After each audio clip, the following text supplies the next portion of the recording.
महोदय, मुझे social media handle पर एक बात बहुत अच्छी लगी। एक सज्जन ने इस बात को कहा और उसने जो लोग महाकुंभ का विरोध कर रहे थे उनके बारे में उसने बहुत सटीक टिप्पणी की। उन्होंने कहा कि पिछले 1.5 महीने में आप वामपंथियों, समाजवादियों की बाल खगाल लीजिए, महाकुंभ को लेकर के विश्व भ्रमण के अलावा कुछ नहीं दिखेगा। गंदगी, अव्यवस्था, पर्यटकों की परेशानी के अलावा इनकी बजबजाती वाल पर दूसरी कुछ भी नहीं मिलेगा। लेकिन इन सब से इतर धरातल पर इनकी बजबजाती विचारधारा का कोई असर नहीं है। हज के दौरान अव्यवस्था से होने वाली सैकड़ों मौतों पर चुप्पी साध जाने वाले भारत के वामपंथी सेकुलर स्कॉलर महाकुंभ की भव्यता पर उल्टी करते नजर आए हैं। हर बार इनकी कोशिश महाकुंभ को बदनाम करने और फेल करने की रही, लेकिन ऐसे तमाम लोगों की मंशा को दरकिनार करते हुए करोड़ों लोगों ने आस्था की डुबकी लगा करके इनके जले पर नमक छिड़कने का ही काम किया है।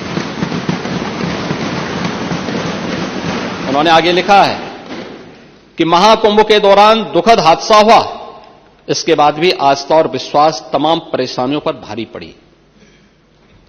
तीर्थयात्री समस्त परेशानियों और मुश्किलों का पहाड़ चढ़कर भी प्रयागराज महाकुंभ पहुंचे, वहां से स्नान कर खुशी खुशी वापस लौटे। रिश्तों के जटिल समीकरण का परिभाषा गढ़ता महाकुंभ अब समारोह की ओर है, लेकिन यहां से निकला संदेश हर सनातन के मन में अमिट छाप छोड़ गया है, जो वर्षों तक लोगों की बतकही और कहानियों में जीवंत रहेगा। हर तरफ अपनी मां और बुजुर्गों को महाकुंभ में अनाथ छोड़ देने वाले बेटे रहे हों, तो दूसरी तरफ अपनी सास को पीठ पर उठाकर कुंभ स्नान कराने वाली बहू भी रही है। लेकिन सनातन विरोधियों को नजर केवल गंदगी पर पड़ी। मैं अध्यक्ष महोदय वह चित्र लेके आया हूं। ये देखिए, एक बहू है अपने सास को पीठ पर लाद करके जा रही है महाकुंभ स्नान करने के लिए।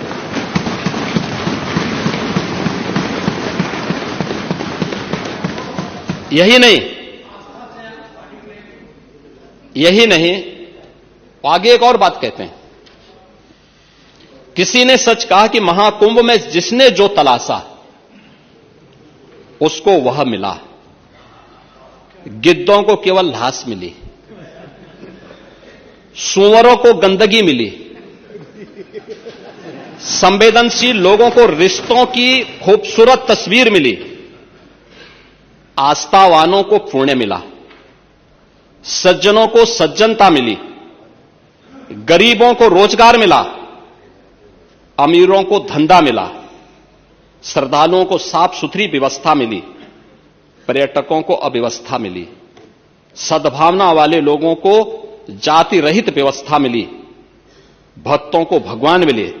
मतलब सबने अपने स्वभाव और चरित्र के अनुसार चीजों को देखा है। एक ही घाट पर सभी जातीय वर्ग के तीर्थयात्री स्नानार्थी बिना किसी भेदभाव के नहाते रहे। सनातन की सुंदरता आखिर समाजवादी और वामपंथियों को कैसे नजर आएगी? लेकिन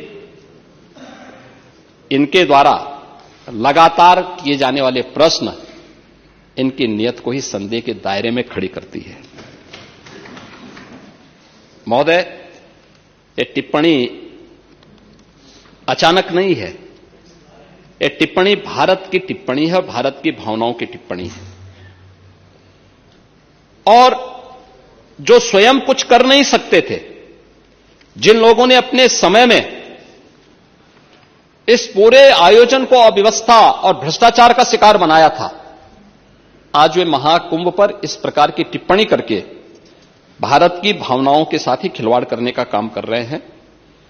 और मैं तो केवल इस बारे में एक बात कहना चाहूंगा कि महाकुंभ ने पूरी दुनिया को भारत की सनातन एकता का संदेश देकर के एक भारत श्रेष्ठ भारत के प्रधानमंत्री मोदी जी के विजन को ही चरितार्थ करके दिखा दिया है कि विश्वास है तो पूरा भारत अपना सहयोग देने के लिए उतनी ही तत्परता के साथ खड़ा है जो महाकुंभ में दर्शन होता हुआ दिखाई दे रहा है।